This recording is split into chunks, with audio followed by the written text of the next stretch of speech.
We continue now at the top of Daf Kuf Gimel Amar Aleph in Meseches Bava Kamma. This is Bava Kamma Daf 103a. On the previous Amud, the Gemara is giving Abaya's alternative explanation to the Brisa, which discussed a person who buys a field in the name of the Reish Galusa. And the way Abaya understands the Brisa is as follows: Ein kofen es hamocher limchor zimna achrisi. If a person tells the seller to sell it and write in the name of the Reish Galusa as the buyer, even though really the Reish Galusa is not buying this field, really the person is buying the field, he just wants to write in the name of the Reish Galusa so people don't argue. So in such a situation, the Brisa is saying, according to Abaya, we don't force the seller to sell it a second time to the person. V'im amar lo, but if he tells him, if he says to him, al minas, that on the condition that you'll do that, so then kofen es hamocher limchor, so then we do force the seller to sell a second time. And Rashi explains in kofen es hamocher, what it means is as follows: we don't force the seller lachzor v'lichtov shtar mechira acher lelokeach. We don't force him to write another shtar mechira, another document of sale for the lokeach, for the buyer. Shahaya lo lahasnos ulahodio ksov shtari b'shem reish galusa, because what he has to do is he has to make it as a condition and let him know, write my shtar in the name of the reish galusa. Shem yotzu asik in ero lahem shushal reish galusa. That way, if anybody argues, I'll show them it's the reish galusas. Uchsov li shtar acher b'shmi, and then write another shtar in my name. Shalo yavo hayom olamocher yorshe reish gola letova mimeni, so that the inheritors, the heirs of the reish galusa, don't come and claim it from me, but only if you write that al minas. You have to write it in condition, otherwise you can't force the seller to write a second shtar mechira. And the Gemara now analyzes Abaya's understanding of the Brisa. Amar Mar, the master said, Halokach sada b'shem chavero. Again, a person buys a field in the name of his friend, assume the reish galusa. Ein kofen es hamocher limchor zimna achrisi. We don't force the seller to sell it a second time, which again means we don't force him to write another shtar mechira. And the Gemara says to that, Pshita isn't that obvious. How could you force him to write a second shtar mechira? And the Gemara says to that, Ma'od detema, what might you have said? Matzi Yamarle, that he could say to him, Meida yodata nolin afshoy shakilna. You knew that I was buying it for myself. That's what the buyer could say to the seller. Of course you knew that it was really for me. Ufan chaya bi'almahu de kavina. All I was doing was de kaboina. I just wanted something, as Rashi says, al-hatzol, it was something to protect me so that people shouldn't take away the property. Vizuzi bichdilo shadin. I'm not throwing away my money for nothing. It was obviously on the understanding that you would write for me a new shtar. That's what maybe you would think the person can say. Kamash malon. So the Bryce is teaching us the Amar lay that he can say to him, the mocher can say back to the lokeach, in Yona avdi loch bahade yahuda zavandle b'shmei. I took care of some matter between you and the person that you bought it in his name. V'yichtov loch shtar achrina. Let that person write you another shtar, and that's why you can't force the mocher again to write a second shtar. And then the second part of the Brisa, according to Abaya, was V'imamar lo al minas. If he says that you're doing it on this condition that you write another shtar, so then kofen es hamocher limchor. So then we do force the seller to sell, meaning we force him to write this second shtar. And the Gemara says, Pshita isn't that obvious? It was on that condition. Of course he has to do that. And so the Gemara answers, Lo no tzricha. It's necessary. Da'amar lula sahadi kame didei, that he said to the witnesses in front of the seller, Chazu d'shtar achrina kabaina. You should see that I do need another shtar. And when he makes that statement in front of the witnesses, what might you have said? Motzi amar le, that the seller can say to him, Amina shtara mehech de kashakalt b'shmeiko amrit. I thought that you wanted another shtar to be written by the person who you bought it in his name. You were going to go to that individual to get the second shtar, not to me. Kamash malon. So that's what the Bryce is teaching us. The amar le, that he could say back to him. The buyer says to the seller, Lahachi tarchi va'amri lula edim kamach. That's why I took the bother to say this into the edim in front of you. Deminachu de kabaina. That's why I said it in front of you, because it's from you that I want that second shtar. And the Gemara continues, Rav Kahana Yoav Zuzah Kisner. Rav Kahana gave money for flax at a certain price. He didn't actually take the flax from the seller. Lasof Yakar Kisna, then the flax went up in value. Zavne Morvase de Kisna, the owner of the flax, sold the flax, essentially sold it for a profit.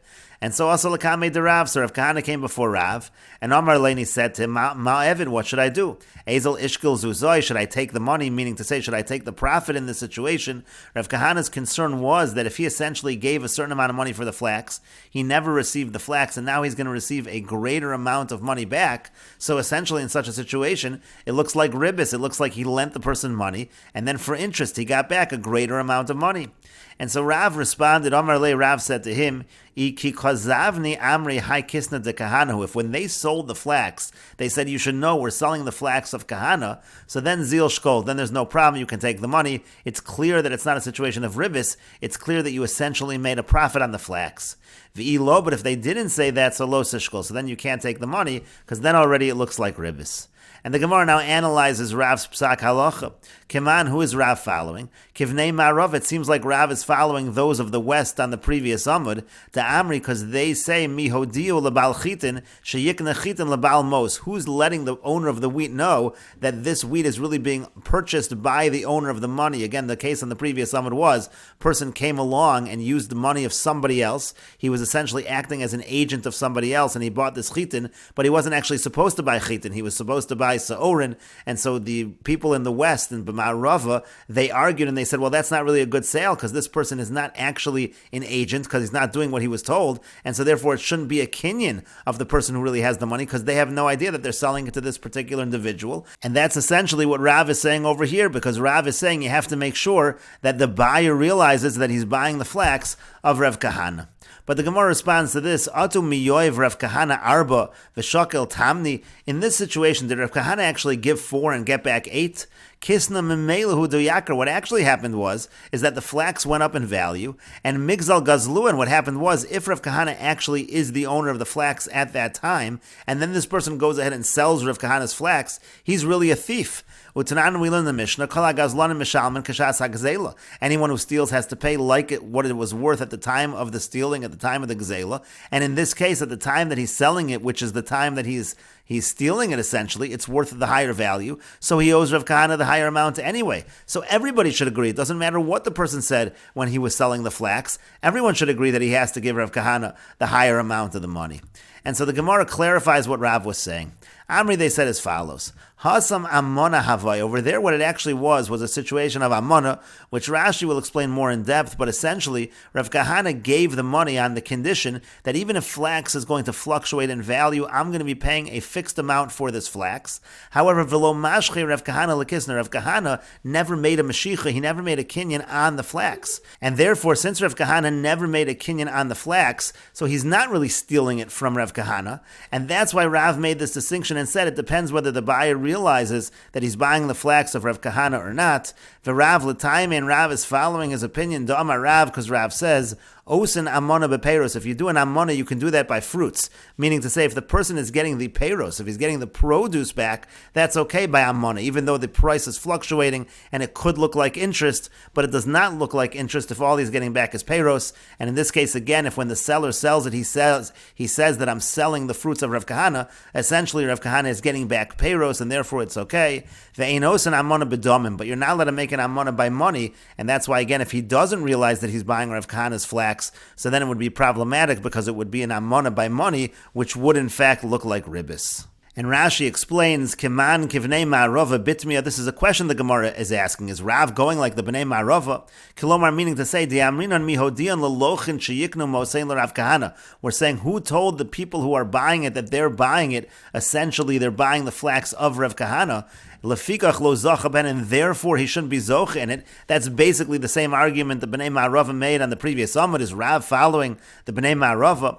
Atu my ichbas lon b'hakna'as, and the point over here is, what do we care in terms of what they think when they're buying it, whose it is? V'chir Rav Kahana asad litol mos haya v'yitol ribis shenasan lo dalet v'yitol ches. Over here, was Rav Kahana or going in the future to take back money, that this was a situation where he was giving a certain amount, he was giving 4 and getting 8. V'alo pishtano haya notel, he's really taking his own flax. V'chol makom shaya sham shalo haya, anywhere the flax is, it actually is his.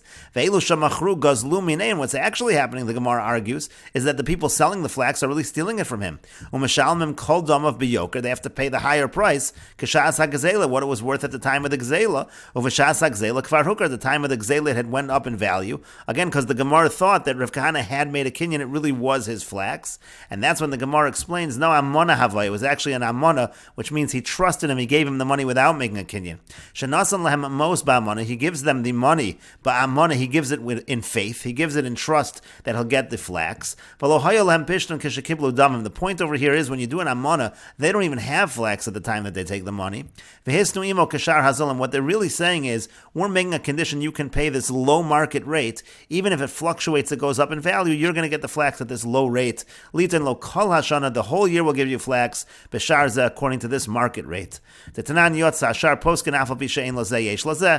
says in the Mishnah Babba Metzia, the same idea. And when Rav was saying that you can't take money in a situation where the buyers don't understand that they're getting Rav Kahana's flax, that goes according to his reasoning, because he says in Ezeu Neshech, you're allowed to do an amana and pay this lower market rate if it's beperos, if it's for fruits. Then you'll get those fruits, even though they went up in value, you can get them at that rate. However, ve'enos and amana b'damim, you're not allowed to do that when it comes to money, meaning, when the time comes, you're evaluating this higher price of the fruits, and now maybe the person will say, you know what, I won't give you fruits. That seller has to give fruits. He can't just say, well, instead of giving you fruits, I'll just give you what the fruits are now worth. Because that already demichsi karibis, that already looks like ribis, to yoiv leitarti sloim v'shakal arba, because he gave him 2 sloim, and then he takes 4, and that's really what Rav meant in the answer that he gave to Rav Kahana. And the Gemara continues with the Mishnah, Hagozel as chavero shava pruta, if somebody steals from his friend something worth a pruta, vinishbalo, and then he swears falsely, he says, I don't owe you the money. So the halach in such a situation is not only do you have to return what was stolen, you also have to add a 5th, and you also have to bring a carbon asham. That's all learned in Parakeh of Sefer Vayikra. So the halach is, Yolichenu achar of Lamadai, he has to even follow him all the way to Madai to return to him what he stole. Rashi says, Vinishbalo al sheker v'hoda, the case specifically is, he took a false oath about it, then he eventually admits, Yolichenu acharav afilu l'madai, he has to follow him even to Madai, the ein lo kapara, the point is there is no atonement, at sheyachzer l'nigzal atzmo, unless he returns it to the nigzal himself. The chsiv, as it's written, la'asher hu lo, it says you have to return it to him. V'gabei nishbal sheker chsiv, this is specifically written in a case where the person takes this false oath, and it says in the Mishnah, lo yiten lo livno v'lo l'shlucho, he can't give it to his son, he can't give it to his agent, avol nozen l'shliach bezdin, he can only give it, he is allowed to give it to a shliach bezdin.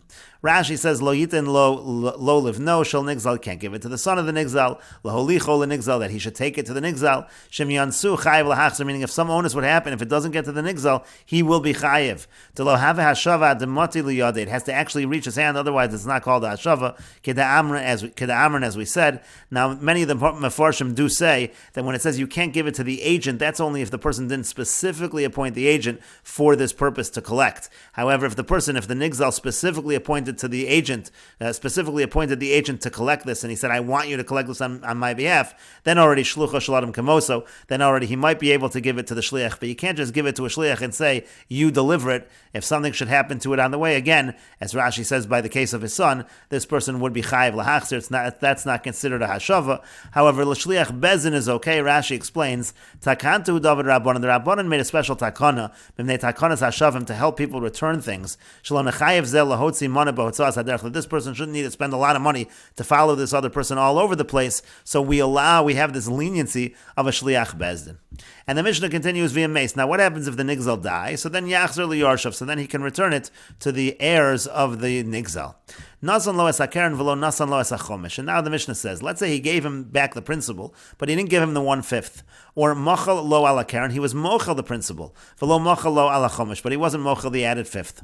Mochel lo al zeh v'al zeh, let's say he was mochel both, chutz mi pachos shava pruta bekeren, except for less than a shava pruta of the principal. So there was basically, he was basically mochel the entire principal. So already the point is, in all of these cases, the keren is taken care of. So eino tzarech leilech achrav, then he doesn't have to follow him. That halacha following him to Madai applies specifically by the principal. If there's no chiyuv when it comes to the keren, then there is no issue that he has to follow him to Madai.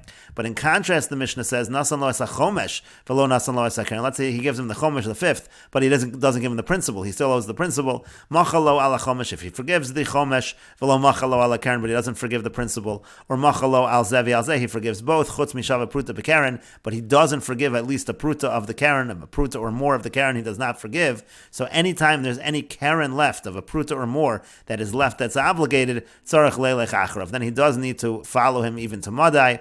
Now let's say he gives him the principle, and he takes a false oath regarding the chomesh, regarding the fifth. And Rashi explains, via mace nigzal, if the nigzal dies, yachzir gazlan liyorsh of the nigzal, so then the gazlan gives it to the heirs of the nigzal. Velo nasan lo es chomesh, again, if he doesn't give him the chomesh, o shemachal lo nigzal ala keren, or there was a mechila on the keren, la'achar shahodelo, after he admitted, velo machalo ala chomesh, but not on the chomesh, o shemachalo al zevi al zev v'chulu. Again, he forgives both of them. The point is, if there is no keren, then there's no halacha following him all the way to Madai. Nasan lo es keren la'achar shenishba. And then the Mishnah said, let's say he gives him the principle after he takes the oath, v'hoda, and then he admitted, and he gives him the principle, v'nes chayev keren v'chomesh, he was now chayev a keren and a fifth. But then nishba lo shvua sheni ala chomesh shenasnu lo v'hoda. But then he takes an oath, a false oath, that he doesn't owe him the fifth anymore because he already paid him, and then he admits that that was a lie. So then there's going to be a chomesh on the chomesh, the Mishnah will say, and we will continue with this discussion in the next video on Daf Kuf Gimel Amud Beis.